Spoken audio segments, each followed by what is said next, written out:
All right. A couple minutes past the hour now. Hopefully, most people have logged in. But I wanted to get started as we have a lot of material to cover today.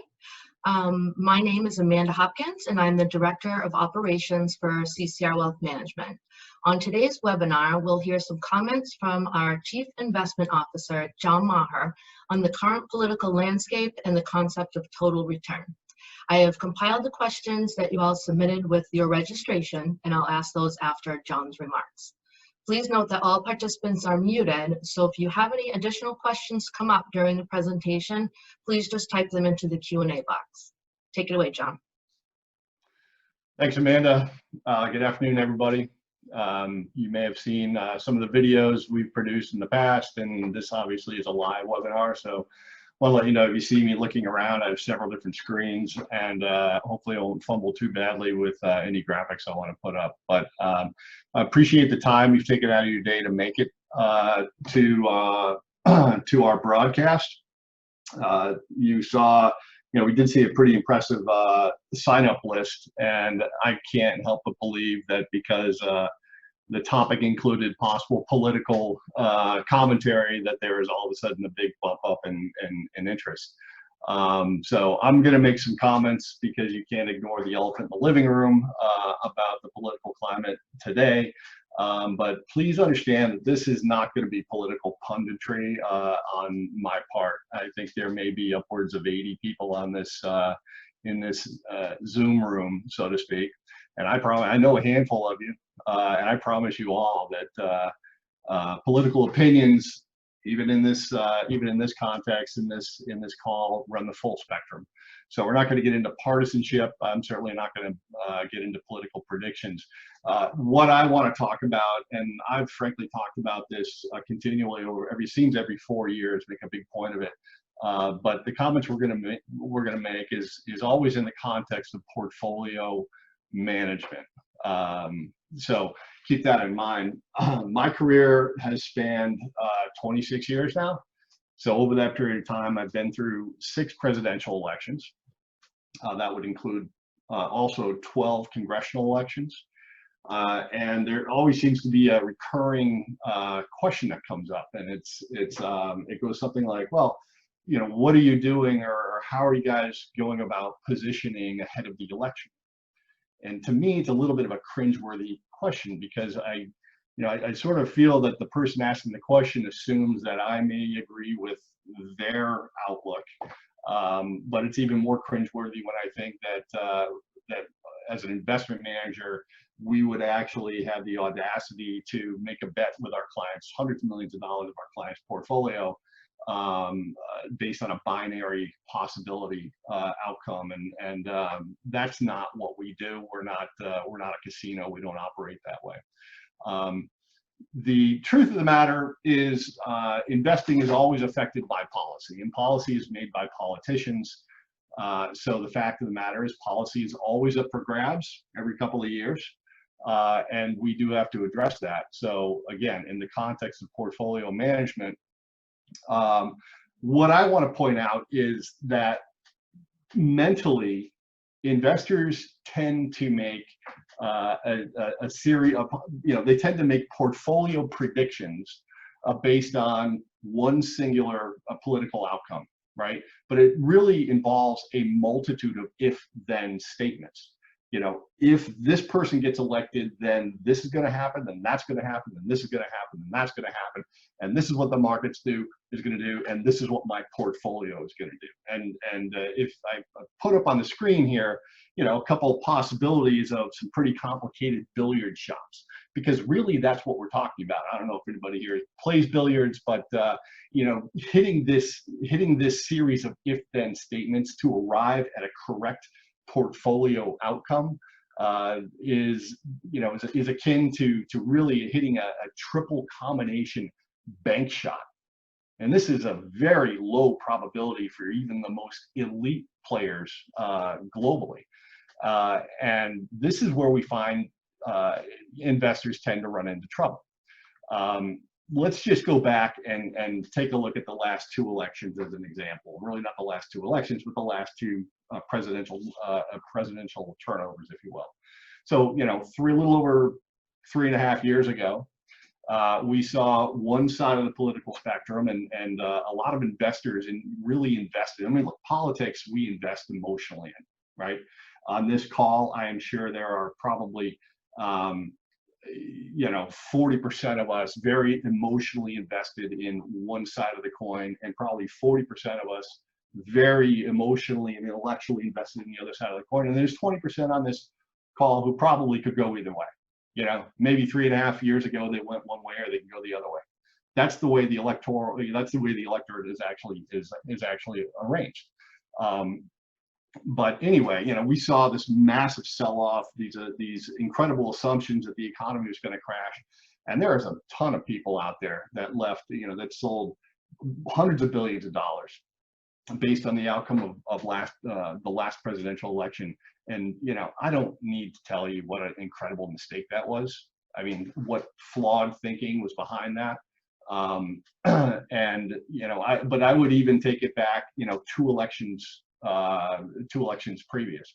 Go back to 2008. Barack Obama was elected president, pretty widely believed by many to be probably the most liberal presidential candidate elected to the presidency, and he brought both sides of Congress with him. So you had kind of a monolithic government, House of Representatives, the Senate, and the executive branch, all Democrat.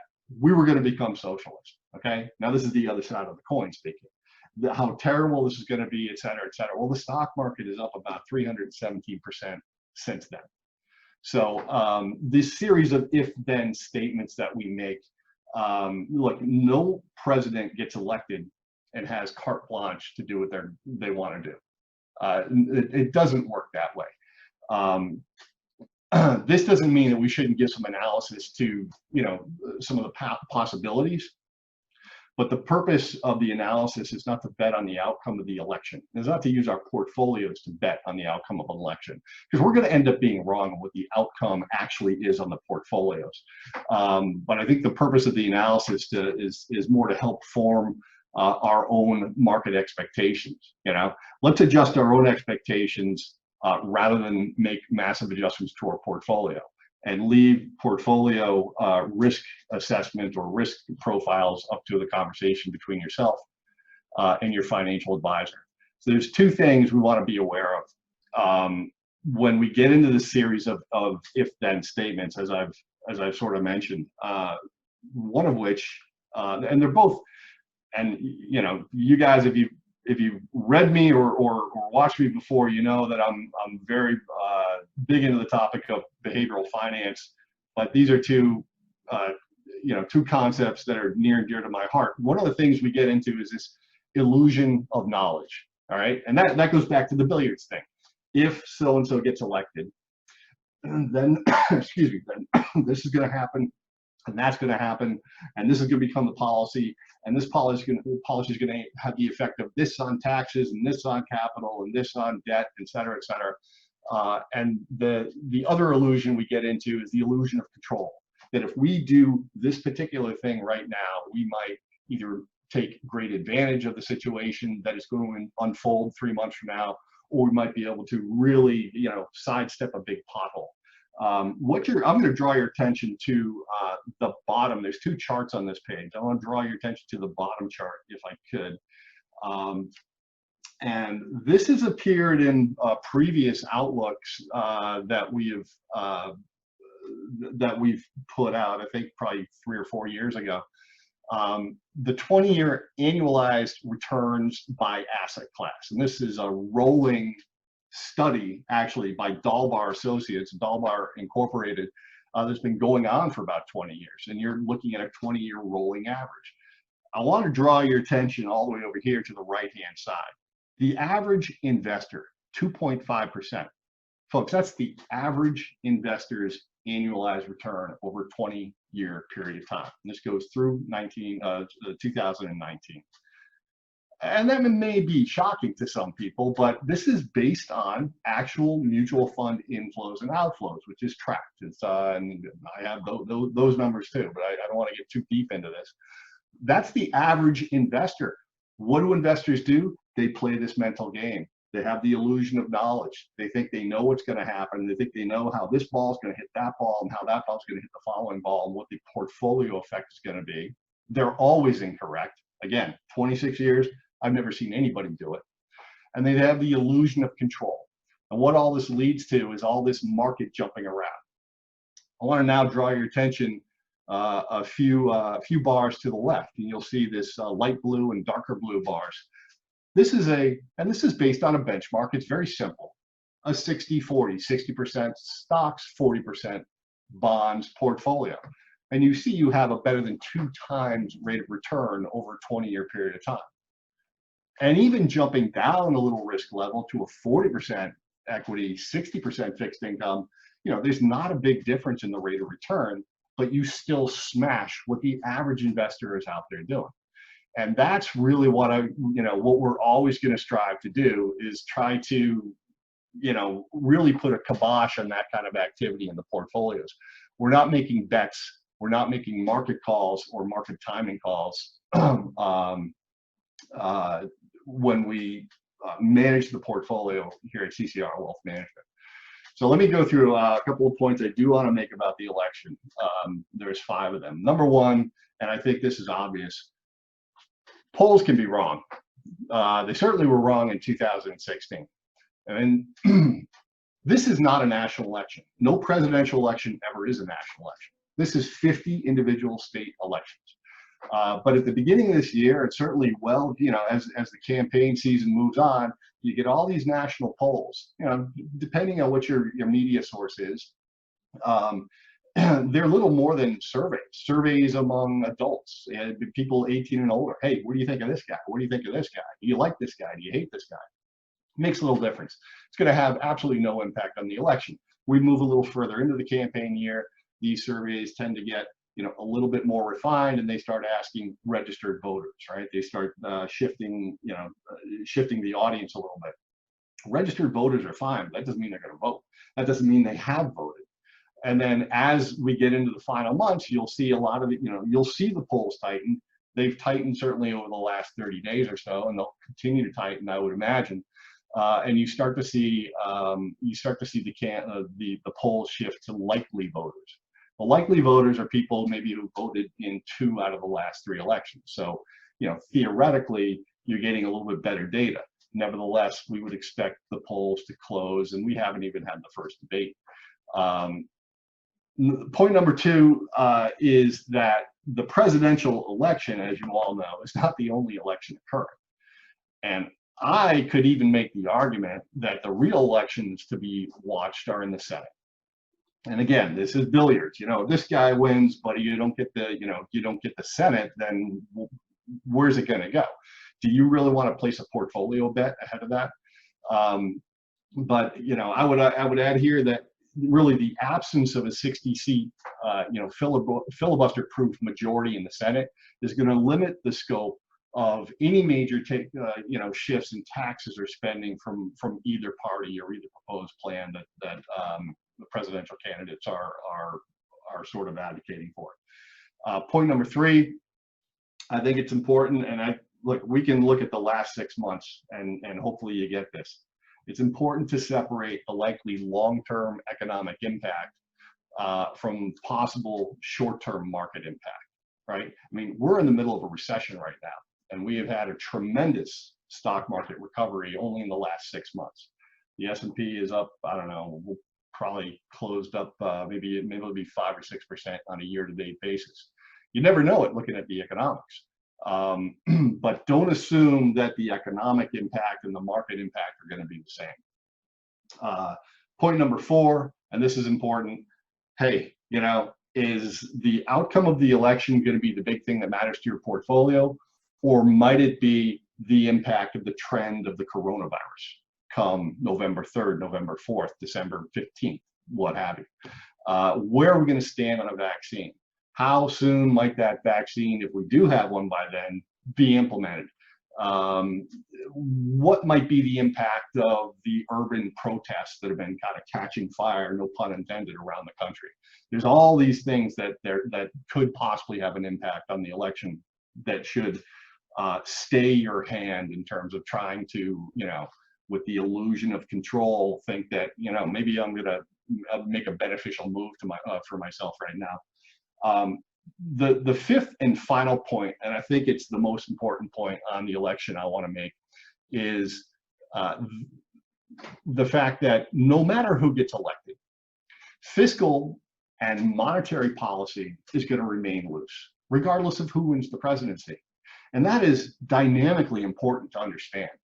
If you want to know what the real impetus for the stock market's recovery from the financial crisis is, go back and look at what the Fed did. All right, the introduction of quantitative easing. If you want to know why the stock market turned around so quickly in March, and really, for all intents and purposes, hardly ever looked back, look at what the Federal Reserve did. Look at the fiscal policy that happened. So this should really stay your hand when it comes to making portfolio bets based on you know, the wish list of a political party. The Fed, the Federal Reserve, and you know, the fiscal stimulus that will happen under either candidate is likely to have much greater impact. So you know, I think everybody probably pays attention to this stuff enough that they realize that, hey, a Biden victory probably raise federal revenue by, you know, in the $4 trillion range. You probably get tax hikes on corporations. You probably get tax hikes on high earners. But the fact of the matter is, the current these potential tax hikes are really, you know, just the same. They're no different than the expiration of the current tax cuts. It's going to happen in a couple of years anyway. The bottom line is, yeah, you might get some volatility in short term in the equity markets, but in the long term, because of where the Fed is, because of what we expect out of fiscal stimulus in Congress, which will probably be even greater under Democrats than Republicans, you're not going to have a big impact on the economy. Trump victory, make the last round of tax cuts permanent. Support for a new round of tax cuts, maybe continued deregulation. You're not going to get any of that stuff done, most likely, without a significant pickup in seats in the House of Representatives. So the bottom line is, either plan is going to likely require full control of Congress to implement. And those are my comments on the election. There's one other thing I did want to talk about briefly, because it's been on my mind for 12 years. For some reason or another, it's never actually made it into an outlook. But here we are again. I'm going to see if I can get a graphic up here. Here we are again, 1 year after we finally got interest rates back up to a 2 to 2.5% level, and we're right back down at the bottom. So I'm going to talk to you about the concept of total return. And this is really a discussion about yield, or total return versus yield. And what you're looking at right now is a chart going back 20 years of the federal funds rate. And this is the interest rate that the Fed manipulates. So we talk about, you know, the Fed raises rates, Fed lowers rates. This is what they're doing. As you can see right now, we're at bare bones bottom once again. We spent 7 years there the last time. So total return is the most appropriate measure to judge a portfolio's return by. That's the point I want to make. Why do I want to make that point? Well, we get into this, you know, this environment of extremely low interest rates. And I hear time and again, both from clients I talk to and even asset managers that have something to sell to us. You know, hey, how do we get yield? You're looking for income in a low interest rate environment. The bottom line is, we really would beseech you as clients to think in terms of total return and not start hunting for yield in this environment. Let me pull up the definition of total return. Total return is simply, oops, that's not going to quite do it. Total return is simply the income kicked off by a portfolio, in other words, the yield, and this consists of interest payments from bonds or bond funds and dividends from stocks or stock funds, plus or minus the change in value of the underlying securities. All right, so total return equals yield plus or minus price appreciation. This may seem somewhat rudimentary to a lot of people, but it's an issue that we wrestle with over the last decade because where interest rates are. The bottom line is total return, or yields for portfolios, and both for stocks and for bonds, are once again at rock bottom levels. The tendency is for investors to tend to go out there and hunt for yield to hopefully increase that component of their return, and in doing so, they run into trouble. In my career, and again, I've been doing this for a little bit over a couple of decades. I've found that this more often than not can be a generational issue, and I think that makes sense because our fathers, or perhaps our grandfathers, or grandparents may have spent a lot of time, a lot of focus, a lot of conversation talking about dividends or talking about interest, because 30 or 40 years ago, you could actually augment your income from pension or social securities pretty handsomely and without too much risk by an income yield from bonds and stocks. These days, that's much more difficult. And to give you an illustration, the 10-year Treasury index right now, or maybe about a week ago, is 0.65%. 10-year Treasury, a little over 0.5%. So if you wanted $50,000 in income to add to the Social Security that you intended to receive, or whatever other income you might have had coming in, well, $50,000 doesn't seem like a lot of money, but you'd have to put in $7.7 million into Treasury bonds today to yield $50,000. It's either do that or go way out on the risk spectrum. Go way out into junk bonds and lower credit rated bonds with a higher risk of default, and bonds and bond funds, quite frankly, that have the same volatility as stocks to get that kind of income. There's no need to. You pick the income from your portfolio and let total return be the investment, be the investment philosophy. Talking about dividends now, remember, yield is coming from bond interest. It's also coming from dividends. And I want to point out that, and I think this has been in the conversation, public conversation, a little bit more over the last 5 or 10 years. Investors' attitudes towards dividends has evolved over the last few decades. And I'm not here to take sides. I'm not here to disparage dividends. The dividends do remain one way for investors to judge a company's financial health. I can go back to the year 2015. Without the S&P having paid out maybe a 2% dividend, that actually would have been a negative year in the stock market. So dividends are not unimportant, but they do not carry the same weight they did and they have in the past. There's always been an investor mindset. Should the company pay me a dividend, or would I rather the company keep those earnings and do something else that'll make the stock go up? There's kind of been the bird in hand theory, where I'd rather a bird in the hand pay me the dividend now rather than two in the bush, which is some future promise of return, as the saying goes. But as I said, attitudes towards dividends are more diverse now. And they're for a couple of reasons. Number one, dividends are double taxed, right? Dividends they're a portion of the company's earnings. Those earnings get taxed. Then they say, okay, we'll pay out 30% to you in the form of a dividend. You get that dividend and you get taxed. The bottom line is you may, after taxes, possibly even be getting less than half of that original 30% dividend payout. Even if it goes into an IRA, folks, eventually that money's coming out of an IRA and those dividends are getting taxed. The other reason attitudes towards dividends have changed a little bit is that many in management view dividends as sticky. They're kind of tough to get away from. Once you commit to something, people expect that thing from you. Investors tend to see dividend policy as a method of signaling by management, right? The company grows by 4%. The expectation is the dividend's going to go up by 4%. If you do that once, you're pretty much on the hook to do that all the time. That gives management a lot less flexibility in pursuing other growth opportunities. There's also the event, certainly years like this year, and it's an interesting chart to view here. Years like this year where dividends or earnings have taken a sharp turn in negative territory.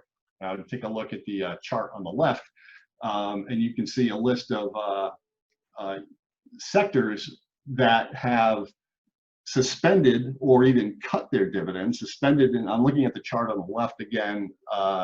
They've either suspended their dividend or actually cut their dividend this year.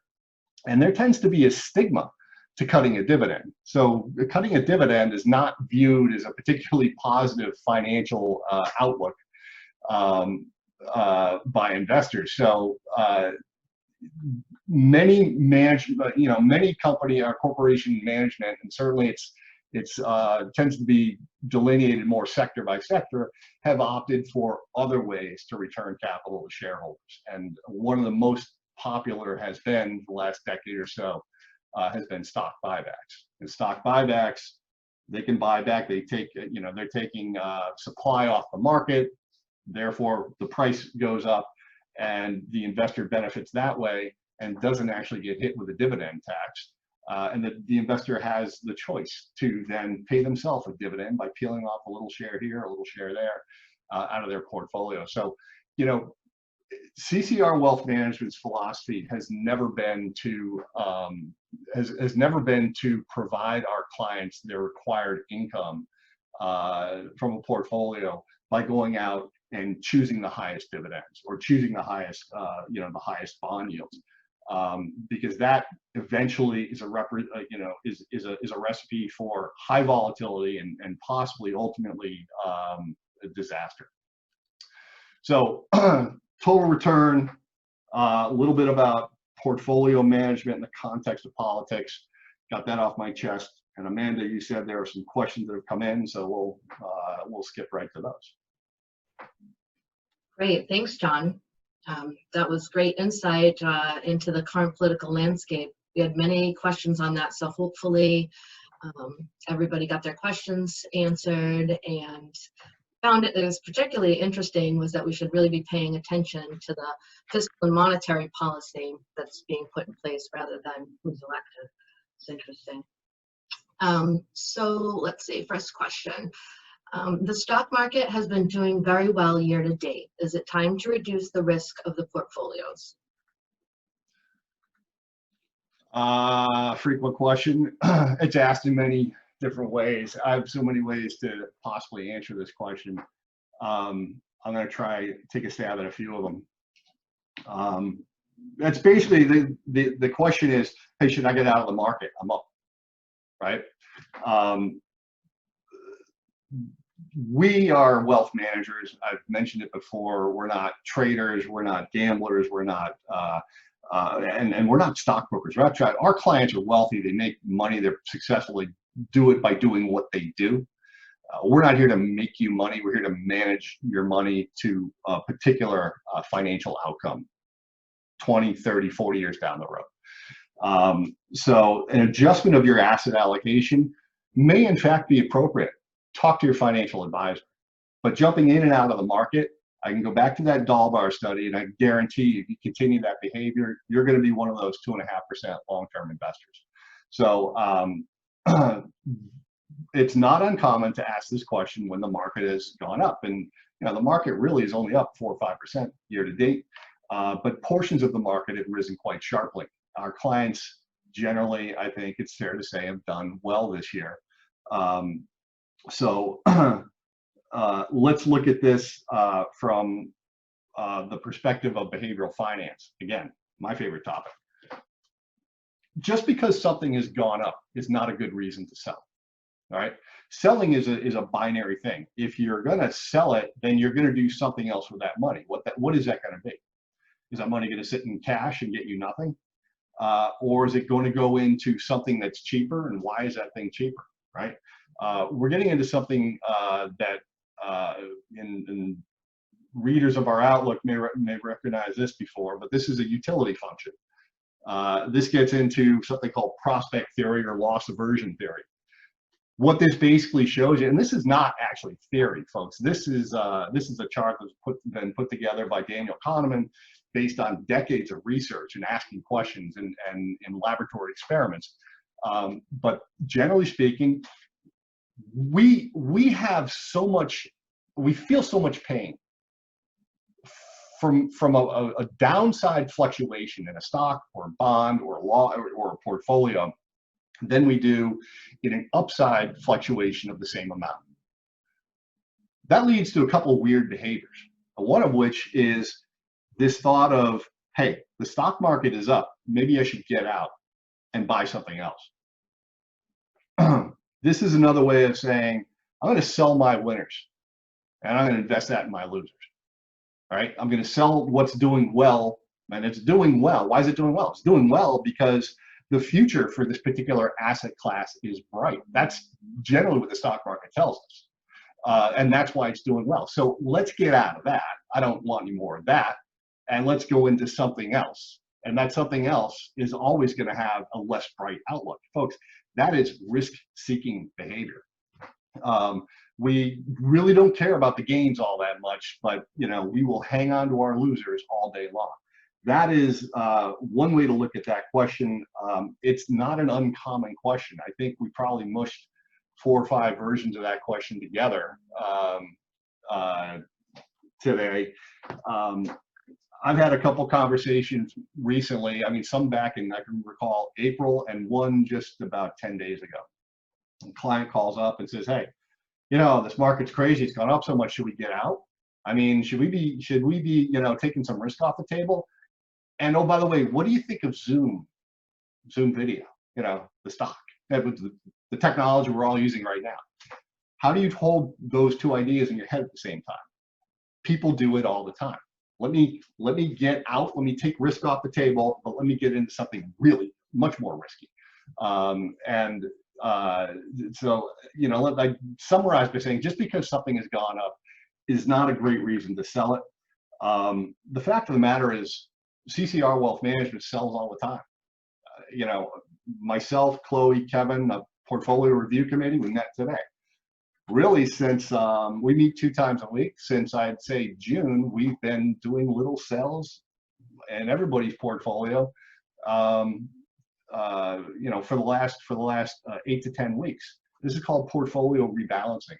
We just stick to your asset allocation. It's the act of selling high, maybe buying low, but keeping your asset allocation in line. So chances are, over the last couple months, you've seen some sells in the portfolio, some readjustments of your asset allocation. But it's not because we're speculating on the market level. It's because we're trying to keep the risk level consistent with your stated goals. One other thing I'd mention, and that is because we're talking about market timing, and we don't really get involved in market timing, but back in March, we did send out an email when we were trying to dissuade clients from jumping ship. Never works. I've seen people jump ship for 100 reasons. Never seen any of them do it successfully. But we did mention Warren Buffett. And I think most Americans would agree that Warren Buffett is, an astoundingly successful investor, if not the most successful investor. He's written books. He's covered by so many people. I mean, and if you just listen to Warren Buffett on this one item, and don't pay attention to the market levels, pay attention to the businesses and the companies you own. If you have questions about those, questions about the mutual funds, questions about the underlying investments, that's what you should be focusing on. Bottom line is, I think, markets go up, they go down, they get ahead of themselves, they sometimes fall behind their true value. But I think we're not going to be making drastic shifts or asset allocations. We certainly don't do that in the portfolio committee. That's a conversation to be had with your with your financial advisor. Great, thanks, John. And along those lines is another question. Should investors have cash on the side ready to invest right after Election Day? Well, that presumes you know what the outcome on Election Day is going to be. I mean, that question really assumes that November 4th is going to be a carbon copy of the day after the election in 2016. If you have cash on the sidelines, you have a binary outcome. Maybe the market's way down in the morning and you buy in, and that's fantastic. Maybe the market is limit up, in which case it's opportunity cost. But we're not going to advocate for that kind of trading mentality. You do that on your own. That's certainly not something we're going to recommend to you. Got it. Thank you.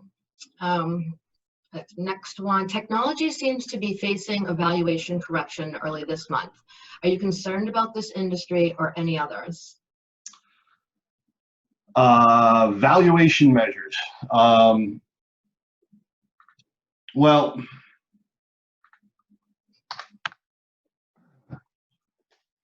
there has been an astounding run up in growth companies. I think the Russell 1000 growth index, which includes, most technology companies, is up something like 20%. On a year-to-date basis, the value side of the large cap universe is down 11 or 12% year-to-date. Smash them together and you get an S&P 500, which is up in mid-single digits or so. So let's talk a little bit about valuation, and I would talk about it in the context of not jumping to conclusions.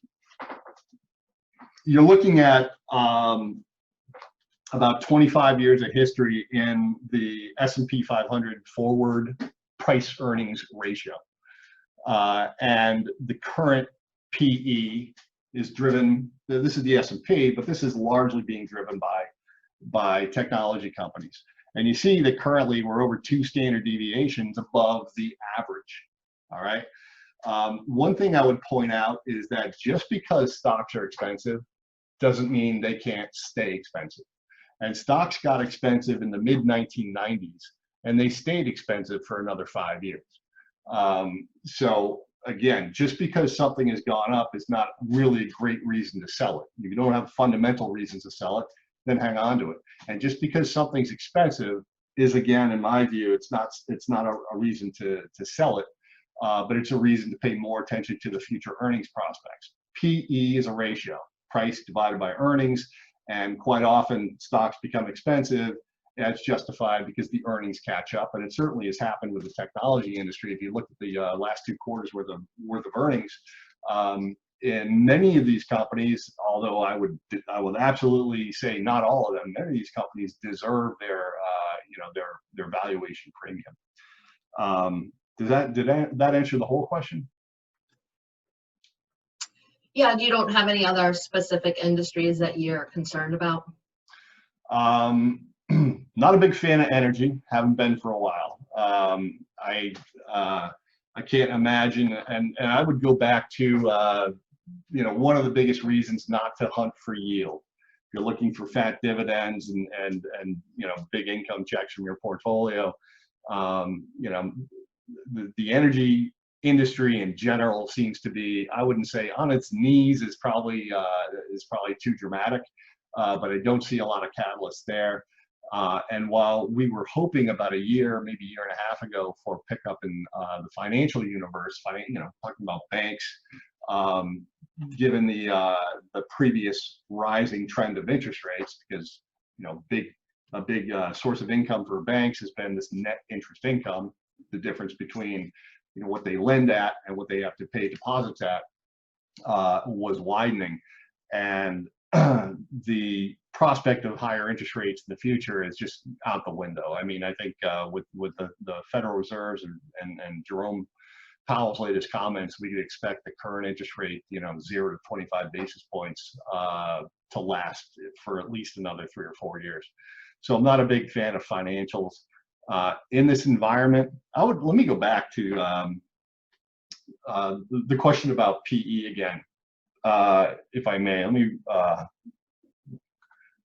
having kind of a train of thought skipping around here. There's one thing I want to go back to this PE and talk about.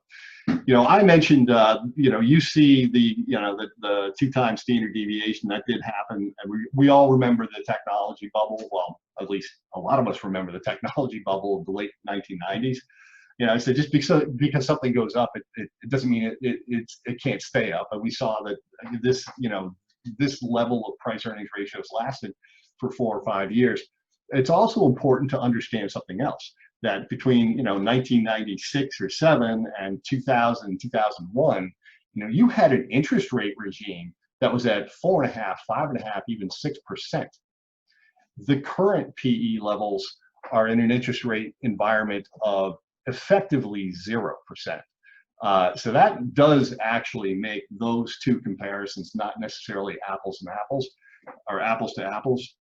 And I think it's another reason we're gonna continue to see higher valuations in that sector. So I do like growth companies. I do like technology companies. I do like companies focused on the inevitable, right? The inevitable migration, continued migration to the cloud and cloud computing, the continual evolution and adoption across industries of artificial intelligence. And this is going to include financial technologies. It's going to include healthcare technologies. And I don't see as many catalysts in the basic materials, energy, or at least in the near term, kind of the traditional financial firms like banks. Great, thank you. The record fiscal and monetary stimulus has renewed concerns that inflation could surge. What is your inflation outlook, and how are you positioning our portfolios against the inflation? I laugh because I think a lot of people that have been following this for the last more than a decade get a chuckle when we start talking about inflation. The Federal Reserve met about 10 days ago, and they came out with a statement that wasn't a surprise to anybody, but there was a change. It amounted to an official change in the Fed's policy, which is that they're going to go from targeting an inflation rate of 2% to really targeting an average of 2%. If that's not an admission that there is no interest rate hike on even the medium term horizon several years out, I've never heard one. This is long-term inflation. I mean, we're really just focusing in on the gray line, the core CPI, which is the blue line, headline consumer price index, just kick out food and energy. And you see that inflation has been on a decline for the last 40 years. The Fed has not been able to get inflation in any consistent way back up around 2%. And the questions abounded 11 years ago when we started quantitative easing, and then we had fiscal stimulus, and then we had the TARP programs, if you recall. We had cash for clunkers, we had the $700 billion stimulus, et cetera, that, oh my gosh, we're just throwing money at this thing, and pretty soon the dollar's not going to be worth anything, and we're going to have runaway inflation. That certainly, and by the way, that was a widely held belief. That certainly didn't happen. And I don't know anybody who has an expectation in the analytical world or strategy world that has a big expectation that inflation is going to become a problem anytime in the near future. Let's call the near future 3 or 4 years, because even that's probably too far out to really get a handle on. The way I look at it is inflation is more a question of comparison, right? The purchasing power parity of one country's interest rates versus another country's interest rates, or the cost of goods in one currency versus the cost of goods in another currency. That's what inflation has become. Europe has been fighting deflation for the last 10 years. Inflation here has been stagnant. We expect it to continue to be stagnant. However, I will tell you, getting back to the whole concept of the fact that we're not stockbrokers, we're wealth managers. The way we look at asset allocation, the way we look at risk is a little bit more complex than simply looking at, should I get in the market, should I get out of the market when we talk about asset allocation. Our view is this: there's only one reason to ever put your money at risk: the money you worked hard for, right? The money you've spent 40 years accumulating. Why would you put that at risk if we consider equities a risky asset class? The only reason you do it is because nothing is a better inflation hedge than equities. Equities is the best inflation hedge. Fixed income is a much tougher thing to hedge inflation expectations with. It was several years ago, maybe 3 or 4, that we did take a small, mostly universally held, about 2% position in the TIPS index. That's the Treasury Inflation Protected Index. It's a small piece of everybody's bond portfolio, 2 to 3%. The irony is this year, the TIPS index is the best performing segment of the bond market. I think it's up like 9 or 10%. But the takeaway for everybody should be that if you have high expectations for inflation in the near term or in the intermediate term, unlike myself, you should definitely have an equity-heavy portfolio, because that's always been the most effective hedge against inflation. Great, thank you. The next one is housing markets have proven incredibly resilient so far. Home sales have increased and home prices have actually risen. What is your opinion on the housing market? And are you expecting it to spike in delinquencies and foreclosures soon? And how is it going to affect that MBS assets? A lot of pieces to that. I might have to take them one by one. I'm in the process of actually buying a house right now, so I'm in the thick of the housing market. And one thing I've been dealing with, I think it's been well broadcast in the media, is this phenomenon of urban flight, right? So I'll tell you what, I wouldn't want to be a landlord in a big city. The urban flight, because of the pandemic, because of the strangulation caused by quarantine, lockdowns, and closings, has driven in many markets a housing boom. And the housing boom has occurred primarily in the suburbs and the exurbs around these big cities. So, we're seeing it outside of Boston, definitely. Outside of New York, up into Connecticut, around most major urban areas, we're seeing this housing boom. Let me show you this. This is data that comes from a number of different sources. We call it high frequency data because you're really looking at rapid changes on a daily or even weekly basis. But this goes back to February 15th, and you can see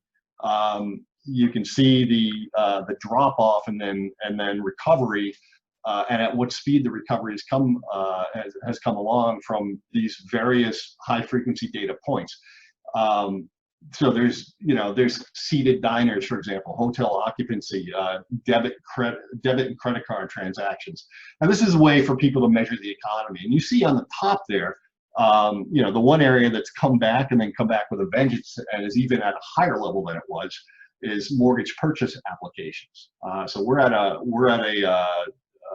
year-to-date high for people seeking mortgages.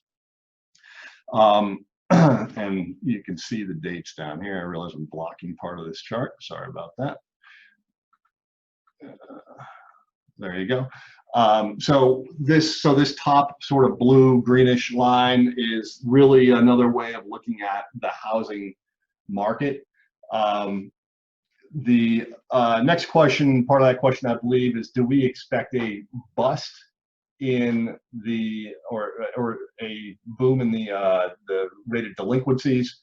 And to answer that, I would focus on one other chart and say it's difficult to really make that prediction, but I don't think it would be a great bet.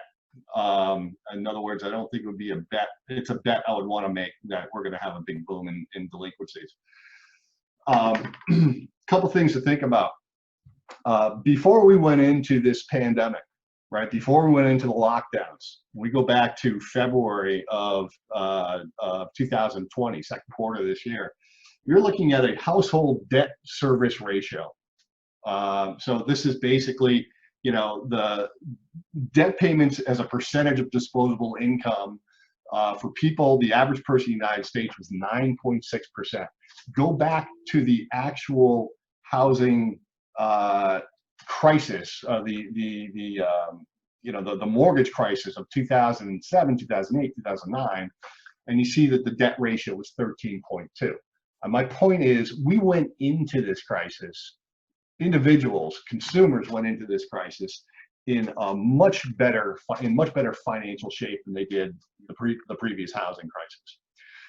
The other thing I'd point out is that financial institutions, banks that make these loans, the mortgage loans, went into this crisis, the pandemic, in a much more solid fashion, balance-wise, than they found themselves in 2008, 2009, the financial crisis, when they were driven literally to their knees and even some cases driven into each other's arms. So both consumers and the financial institutions have gone into this crisis in better shape than the last crisis. Other point I'd make is that yes, you know, unemployment has been, you know, the biggest shock of this pandemic, of this recession, but we have seen two things. Number one, we've seen a real improvement over the last couple of months, and the improvement has exceeded the expectations, I think, of even the more optimistic outlooks that were being you know, issued back in April and May. And we're already under double-digit unemployment, and that was really the optimistic target by the end of the year. The other thing I'd point out is that the CARES Act, and this was the first fiscal stimulus package that came out, passed in, I think it was late March, included a massive provisions for providing support to individuals. These provisions included, you know, the payroll protection plans. They included the extra stimulus via the $600 unemployment bonus, if you will. And, you know, we can politicize that if we want. We're not going to do it here. And it also included requirements or, you know, support for both financial institutions and landlords in providing forbearance, you know, to mortgage borrowers, so that you know, there's been a little bit more flexibility on behalf of the financial institutions to avoid a housing crisis. This has all been, you know, with the intent to stave off a default boom. We haven't seen a big default boom because of these provisions, and it's true. These are, you know, a lot of these provisions are sunsetting. And politics seems to have gotten in the way, but I am cautiously optimistic that we're going to avoid that this time around because of the trending of the economic data out there right now. Great, thanks, John. We're actually almost at time, but I did have one last question come in that's actually a good way to end it. Can you please summarize your opinions for the top 3 things that we should watch or be concerned about? Top 3 things that we should watch or be concerned about. I would watch for, my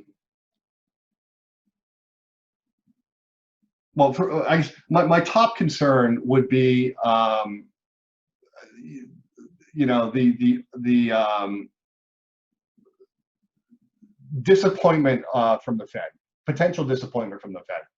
All right. So there is a lot of expectation out there, and I think a lot of this is driven by the media, that the Fed is going to continue to have this massive support mechanism and become ever more lenient as time goes, you know, as each Federal Reserve, or what we call Federal Open Market Committee, happens.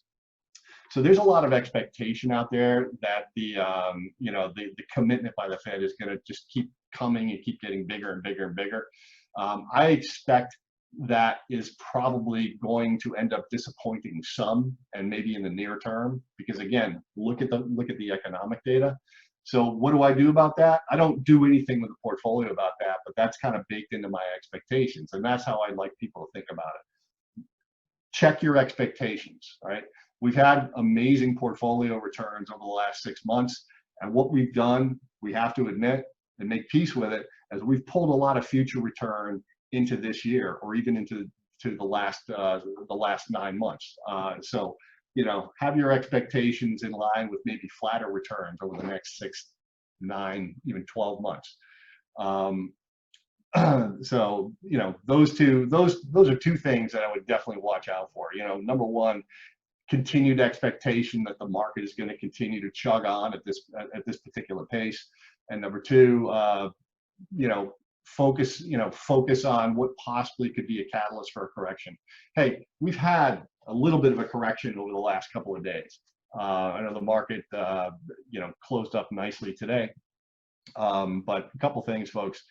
Markets correct. It's what they do. They always correct. You know, the market is a series of 2 steps up, 1 step back, 2 steps up, 1 step back.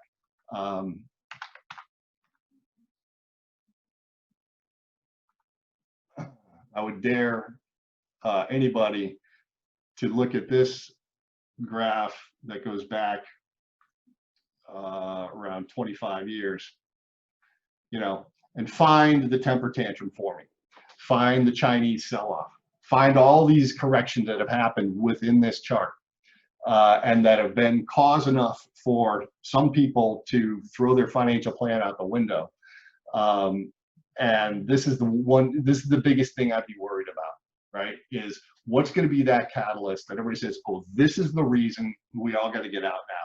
And it never is the reason. So I would beseech everybody to keep your eye on your financial goals. And for most of us, those financial goals are decades down the road, or maybe they're 5 or 10 years down the road if we're talking about college education. And let your asset allocation do its job. Asset allocation is the best path to attaining your financial goals, not trying to game the market.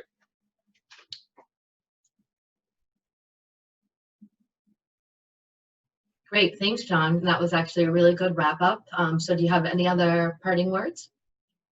I think that's it. I hope everybody, you know, got something out of today's presentation. I would say shoot Amanda an email if you're interested in getting together like this in the future. I'm more than happy to oblige. Excellent. Well, thanks so much. And thanks everybody at home for tuning in, and we'll see you next time. Thank you. Thank you.